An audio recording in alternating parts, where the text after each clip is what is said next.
David Zritsky for the Bond Experience. Welcome back. All right, this is an adventure, or at least it will be. I've been invited by Jack Carr and Amazon MGM Studios to go to the premiere of the Terminal List Dark Wolf. This is the prequel to the Terminal List that Jack Carr wrote. It's going to be an amazing premiere. I sort of know some of the things that are happening, but some are going to be surprises. I'm going to be going actually with my plus one, Danielle. We're going to be heading into New York City. We're going to attend the premiere itself, which is, well, I have no idea what to expect. But once the premiere is done, we're going to get a special VIP wristband and head to the after party.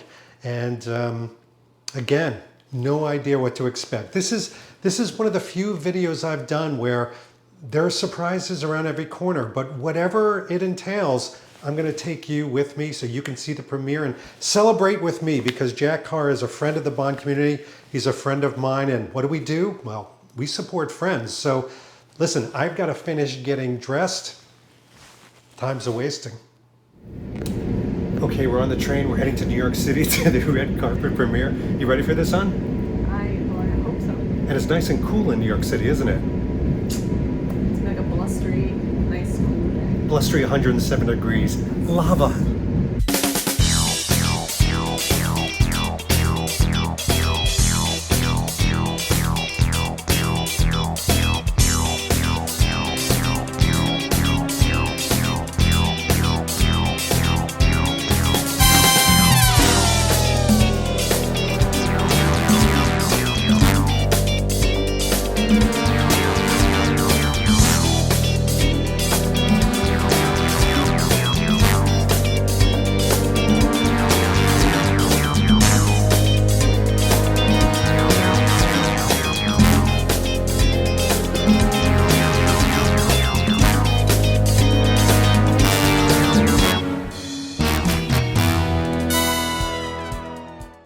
Okay, we're waiting online to get our tickets, and we'll call every step of the way. We're here inside the Regal on Times Square. This is a pre-show.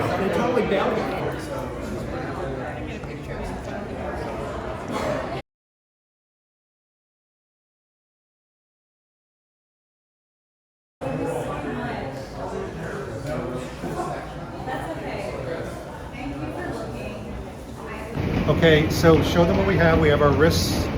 That's the after party wrist things. We've got a black envelope that says Jack Carr on it. Those must be our tickets, so here we go.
Everybody, and welcome to the world premiere of the Terminal List Dark Wolf.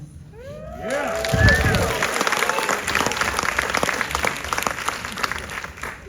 So the show officially premieres on August 27th on Prime Video, so we hope you will all be watching. Tonight, you are the very first audience anywhere to see the first episode, and we couldn't think of a better room to share it with. On behalf of Amazon MGM Studios, thank you for joining us tonight to celebrate the launch of this incredible new chapter. A special thanks to our friends at MRC and Civic Center Entertainment, our phenomenal cast and creative team, many of whom flew in from all over the world to be here with us tonight. But most importantly, I want to take a moment to recognize a very special part of our audience, the military community.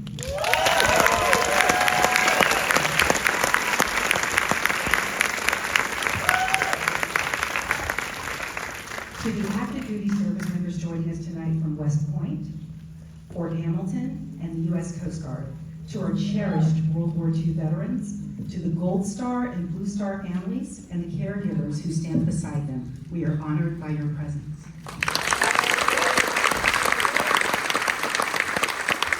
So with that, I'm going to hand things off to two of the incredible talents who helped lead this series, Mr. Taylor Kitsch and Mr. Chris Pratt.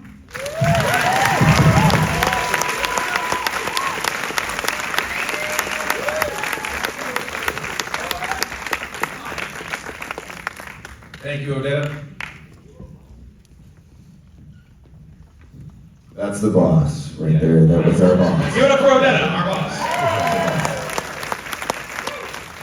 Listen, we're so thrilled to be here. This is a big moment for all of us who climbed the mountain of work that it was to make this show. We're finally here. We're presenting it to an audience. It's ultimately the destination that we're always headed towards. The journey was incredible. It was incredibly tough. We have people here in the audience who worked alongside us, like Odette had mentioned, so many members of our armed services, veterans, people in the Spec Ops community. It's a love letter to you. We tried so hard to make it something that you would watch and say, you know what, they cared enough to try to get this right. We love you, we're grateful for you. Thank you so much. The beating heart of this show is Ben Edwards, and it's the soul of this man, Taylor Kitsch, the fan favorite from season 1. Everyone says fan favorite. Okay. My publicist said to me today, this is so much better than season 1. Cool, bro. Anyways, I agree. I think it's really been elevated. It opens up the world into something that's even more thrilling than what we did before. So I want to hand it over to my darling friend, Taylor Kitsch, who plays Ben Edwards. The fan favorite. Here we go. You know, I think when you go into I signed a 1-season deal. He pitched me Ben Edwards, gave me a long leash of creative over Ben with Anton Fuqua, Jack Carr, Dave DiGilio, everyone involved, Max, Shazi, you know who you are, thank you for all that. But you never know where it's gonna go or how it's gonna do or how we're gonna develop this chemistry or lack thereof or force chemistry every take and how it's gonna show. And it's been nothing but a pleasure. And then of course, you know, he calls you and you want to do another Ben Edwards. Let's go deeper, let's dive into it, the why, and you're gonna see it in about 10 minutes if I keep talking, maybe 20. Let's keep it tight. Long story short, I'm very proud of this. The veteran community is dear to my heart. I'm gonna call Mr. Dan Murphy out right now. He's the father of Mike Murphy. Thank you, Dan. Thank you for supporting me since our first dinner at Lone Survivor. Your family to me. And honestly, I wouldn't be here without you and your support from day one. So my family, my doctor who helped me finish, I don't know where he is. There he is, man. He actually helped me get and finish episode 7, but you've changed my life for the better, and I really appreciate it. And my team, and unfortunately, you. I hope we can continue working together. I love you. Enjoy the show, guys, and thank you.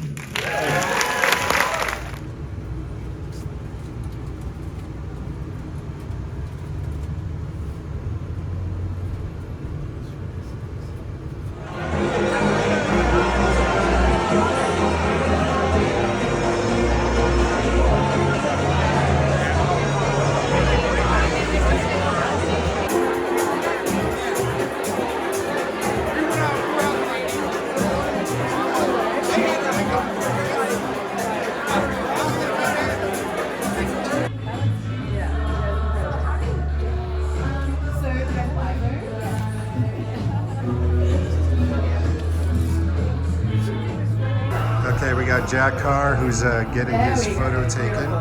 We got a professional photographer. And now we're doing serious. Look at these photos over Okay. here. Amazing. 3, This 2, beautiful wife. 1. Yes. 3, 2, 1. You look at down at her, and you keep looking at me. 3, 2, 1.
Okay, no lie, it's 1:05 in the morning. Yeah, it's 1:05 a.m. We're back. Long train ride back from New York City, but it was all worth it. Danielle's upstairs thinking that I'm crazy for doing the end of my video at 1:05 instead of taking a shower and going to bed because I've got to get up at 5 a.m. But I mean, these are the adventures that you have to have, and sometimes you've got to lose sleep, and there's plenty of time to sleep when you die. So let me tell you about the event. The event was amazing. First of all, extremely exciting to watch the first episode. The first episode, the word that comes to mind is tense. It was very tense. It was very impactful, very bombastic. Danielle even mentioned that she thought it was so interesting to watch how, these forces train and how they work with each other and the team working together. But you really get introduced to the crux, the heart of this. I will say that I craved the second episode, just one more episode, because I think that judging by the trailer that they hit us with afterwards, which was an entirely unique trailer that you haven't seen on the interwebs, it just looked like the theme, the tone is going to change pretty dramatically. And then we took our VIP passes and we went into this white shuttle. There were these white shuttles. The talent, the stars and people like that, Jack Carr, they went by these sort of Mercedes vehicles, but we all got there to this rather intimate party. I thought because there was at least 300 people, 350 people at the Regal Cinema, that the party was going to be equally as big, and it wasn't. It was small. It was very small. It was definitely maybe less than 100 people. But what was nice about that is that, you're like, this was Chris Pratt. I'm standing here with Danielle, Chris Pratt. Taylor Kitsch, like right here. So you could get up close and talk and congratulate people is what I did. I went to a lot of the actors that I didn't know, not just, Chris Pratt and Taylor Kitsch, but some of the other actors. The bad guy, the main bad guy in this series was phenomenal. He had such a seething tone about him. And I went up and, he confided in me that he hates these things, the press. He goes, I love everything else about acting, but he's like, I'm never really comfortable. So I think he appreciated Danielle and I coming up and talking to him for a bit because he was kind of wandering around. He's not a famous face yet, although he's been in like Argo and a bunch of other stuff. He was great. Without telling you too many details of the party, my favorite part, of course, was just being with Jack. I spied Jack, he spied me. And his stepsister, who I befriended because I was sitting right next to her at the premiere, said, Jack's been looking all over for you, David. And I'm like, okay, well, this is great. And we just goofed off. We had fun. He needed his pocket handkerchief folded like Bond, like Craig, the cigarette thing. So I did that with him. We took a bunch of pictures together. We talked. I got to meet his wife. His wife is beautiful, inside and out. She just seems, Danielle said this, so down to earth. And his son, I spoke to his 14-year-old son, who's so nice, so polite. You can see good parenting there. And we talked about Bond. It sounds like he's a Bond fan as well. Although Jack and I commiserated tonight that, Bond really needs to get a leg up with the younger people. And it's believe it or not, it's not kowtowing to having like a Tom Holland or, a Teletubby as the villain, although it's an idea. It's more about Bond having an impact and being consistent, kind of like Jack Carr is doing for his characters. It was amazing. There were goodies and swag and things like that. That was a lot of fun. Keeping our premiere tickets, because those are always fun to have and keep as a memory. But I do want to thank Jack Carr. I want to thank Amazon Prime. And by the way, the executives that I met from Amazon Prime were extremely nice. Everybody was just so down to earth. And I don't know why I'm incredulous of that, but you think sometimes PR entertainment people are going to have, larger than life conversations. I spoke to publishers, I spoke to PR people, marketing people, and they were just all very down to earth. More often than not, they wanted to know, how you know Jack, or what do you do in the world of entertainment, if you do anything. And Jack introduced me as the Bond experience. Oh, and James Bond opens doors, whether you're a fan or doesn't matter. All right, well, that's all spectacular, but if only I had a few more moments to talk to Jack. They were so fleeting, to ask him what he feels about the whole event, the whole experience, and of course, the show itself. Well, look at that. None other than Jack Carr. Jack, welcome back to the show. Hey, thanks so much for having me here. And usually I like to have a different backdrop than a hotel room one that's quite obviously a bed and a lamp. But today was go, go, go. So here we are. No, this could have been worse. You could have done it in your bathroom. So this is an upgrade. All right. Oh, perfect. And there's so much we didn't get to talk about last night. We talked about watches for a little bit. This one coming from the show, that one that Taylor Kitsch actually wore, not just the same model, but the one that he actually wore from Tudor. It's in the poster with him holding his body armor like that. So I know you had one, and then we didn't get to talk shoes because last night I was wearing, because of you, I knew exactly where to go in New York to get my Crockett Jones shoes, but I didn't get to show them to you last night. They're on the floor over there. But I mean, look at that. I mean, geez, that's wild. They do it right. They do it right. Yeah. And so I had those on last night. I meant to show you. We didn't get to talk about it. It was so crazy. But yeah, that was. So the watch, I have to ask, when I saw the Tudor in the poster, my wife and I saw that, we're like, all right, I got to ask him about the watch. Is that something that, like with Bond, there's a lot of discussion? Do you have to talk to the brand, or is it just you assign Tudor to the character?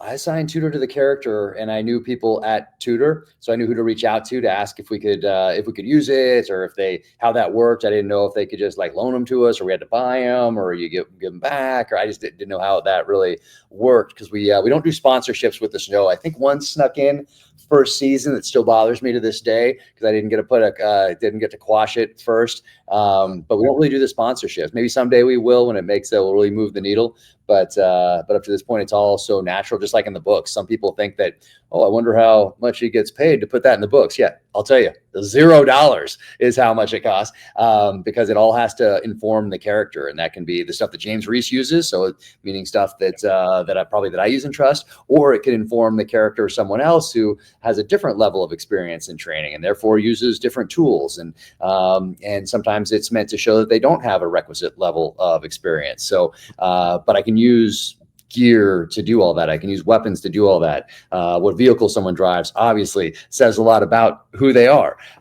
So I like to use all those things to inform the characters. But specifically for this, I already have a Submariner, 1968. James Reese's dad gets it in Vietnam. It's part of some of the stories that are contemporary thrillers. But that watch is a part of those stories. So couldn't really use Rolex again. So I was thinking, okay, I have two main characters in Dark Wolf. I have Ben Edwards and have Rafe Hastings. I don't have the same watch. They also, you'll see this in the second episode, they move out of where you saw last night. So out of Iraq, move up into Europe, and it becomes more of an espionage thriller. But that means it's time to take off the Gator sunglasses that self-identifies someone as a SEAL, take off the Casio G-Shock watch, and get some new clothes that blend into different European cities put on different watches, different sunglasses, that sort of a thing, to adapt to this new environment that they're operating in. And so I thought, I love Tudor. Tudor actually has a history with the SEAL teams. They got issued to SEALs and UDT back in the 60s and 70s. The guys who actually jumped in to get the Apollo spacecraft, they were wearing Tudor watches back then, issued Tudor watches. Actually acquired one, but not too long ago. But this is a more modern one right here. So anyway, I wanted it to have some sort of a touch point, but you could still get away with it and not scream military in Europe. So that's how Ben Edwards, Taylor Kitsch's character, ends up wearing the Tudor. I noticed the Gator sunglasses right away. I mean, those are the ones that really stood out. But I mean, you are feeding the beast of so many different products. Not only do you not get sponsorships with this, but you're really helping to host and support other companies that are providing these products. Yeah, I mean, it speaks like the Gators, and specifically, I remember my first pair of Gators, got them in 1998, possibly 97, but I think 98. And I got them at this when I was a SEAL. No one else had them that I knew of back then. I saw one guy who had a motorcycle who had a silver pair, so aluminum. That was kind of the Gators thing back in the late 90s. There's an amazing billboard, advertising wise, on the gosh, what freeway was it? But in San Diego. And so it was this huge billboard. I'd never heard of Gators before. And all it was, I mean, it was genius. And it was just a girl bikini, just her butt, in the same color as the sunglasses. So silver metallic, and the sunglasses on the side, like clipped over the side of it. That's the entire billboard. That's it. That's But all as you you're driving, you're like, I mean, causing accidents. Yeah, I think it was a really cool marketing move. And then, so anyway, I got a pair at a Harley shop in San Diego, or motorcycle shop in San Diego, started wearing them. A buddy saw them, and then he got a pair, and he was roommates with somebody at SEAL Team 3. We were at Team 5. That guy got them, and then it kind of went from there, from as far as I know. So I have a personal connection to it. The SEAL teams have a connection to these glasses. And so I put them on my character, James Reese, of course, in the first novel, and put them on other SEALs in the series as well. So it's just a part of the culture. And if you weren't part of that, you might not know what sunglasses that most SEALs wear. But then the Ben Edwards character, he's a little different. As you saw last night, he's wearing a little different pair of sunglasses, and he's kind of a different kind of a guy. And that was important too, to differentiate these characters from one another, because they have similar backgrounds. So if they have similar backgrounds, if some of these characters share the SEAL team history together, it means they're in probably around the same times. How do you differentiate these characters? And in the books, I do that by giving their family backstory, something that I think would be interesting to readers, which is a father for James Reese in Vietnam, that grandfather, World War II, and then the Hastings family back in Rhodesia, and a history that goes back, of course, to the UK from there. So there's a lot of different family histories that I can explore, and that was very intentional from the outset. There was so many things to take in yesterday. I mean, obviously there was the premiere, there was the excitement, even just connecting and talking to Chris Pratt, and Taylor Kitsch. They were just so normal, connecting on the movie. They're so proud of the work. And there was one moment, because I want to talk about pride. There was one moment where you were sitting at the other side of this very long row of the friends of Jack Carr, which I was honored to be there, a part of that. And I looked over, and you were holding the camera up, taking it all in, and you had this giant smile. You've got to tell us, what is it like to come to fruition, to see this with 400 people surrounding you, and this work that you've done with Dark Wolf? Well, it was so cool because I love how Chris and Taylor play off each other, both as friends and then on screen as well. And it was really cool to see all that develop during the first season, continue to develop into Dark Wolf, and it's such a pleasure to watch them work together. And then so I wanted to capture that on stage, but to see them up there talking about the show, introducing it before we kick things off, play off one another, and they're both such good human beings. And more than that, they're also just normal dudes. They're just, and I think that's what really is different. Like our cast, we're all just a bunch of guys that we're all going to go to dinner together here. And as soon as we're done with this, we're all just going to dinner here in New York, and I heard that's not that common. I'm still new to all of this. I've been, I guess, December of 2019 is the first time I talked to the showrunner, and then we started developing the pilot then, and we've talked every day since. And now this is with the filming of True Believer. Now it's 3 series. So I guess but I still feel like I'm relatively new, because all of those things are in the same universe with the same team, essentially. But from what I hear from other people is that that's not entirely common in Hollywood, is to have these people that all love to work together and love to hang out together after work, go to each other's weddings, go to it's such a family. And people come up to me constantly on set, and they say, hey, I just wanted to stop by real quick and let you know that I've been part of hundreds of different productions in Hollywood, and I've never felt this way on a set before. You guys have something really special here. And I think a lot of that, it's Chris Pratt, it's Antoine Fuqua, it's David DiGilio, the showrunner, who really treats everyone as a family, because you're filming these things for 6-7 months. And that's not even counting the writer's room beforehand, all the other discussions that go into all of this that make it a lot longer. But during that time frame, 6-7 months, People lose family members, people get divorced, people get married, people have children. All of these things life happens over this time. You're not just filming these things for a couple of weeks where you can isolate. You're overseas filming in the case of True Believer, and you are filming these things, and life is continuing to go on. And Dave makes sure that we take care of the people. And it's something that I did in the SEAL teams is you got to take care of those people. That's paramount. And he treats the set the same way. And I think that's really given us a level of, I guess, maybe dedication, maybe that might be the wrong word, but investment from everybody on set. And he wants to mentor everyone along, no matter where they are in this hierarchy. There's department heads and assistants and all this other stuff, but he wants to mentor all of those people along so they can then in our next show that we do, they move up. And we're moving and we're evolving and people's careers are being built, and but we're also taking care of them and their families. So it's just a really special team. The camaraderie and the team play is so obvious. It's so wonderful to watch. I will have to say that the last thing I'll kind of connect with you on is going back and looking at this. There was something that you said to me that I wanted my audience to hear, which is the very first episode that I saw, which was the only episode I've seen thus far, is so vastly different to what happens. It sets up the story wonderfully, but then it changes. And I'm talking to a Bond audience, and I really want them to explore the world of The Terminal List and Dark Wolf, because it does turn into sort of an espionage, a little bit more lean towards Bond. Can you tell us about kind of that latter part of the show? Oh yeah, and I really wish that they had shown another episode last night, episode 1 and episode 2, because episodes 2 through 7 are very different than the first one that you saw last night, and the palette is different. We move from Iraq up into Europe, and there's a whole different feel to the show. Or obviously last night felt like a military type action thriller, and then what happens next is it turns into this espionage thriller with international implications, and it's and our SEALs being assigned to this new team and an international team, and it's really different than this first episode. So I wish they'd shown 2, but that's not how it goes. That's all right. People will see that it definitely changes in tone. And also we wanted to differentiate it from The Terminal List. We just didn't want to have, okay, it's kind of like The Terminal List. They just dropped it internationally. That's something that was important to me in the books too, is I didn't want to take something that was successful in the first book and just pick my character up and then drop him into this new thing. I thought that would be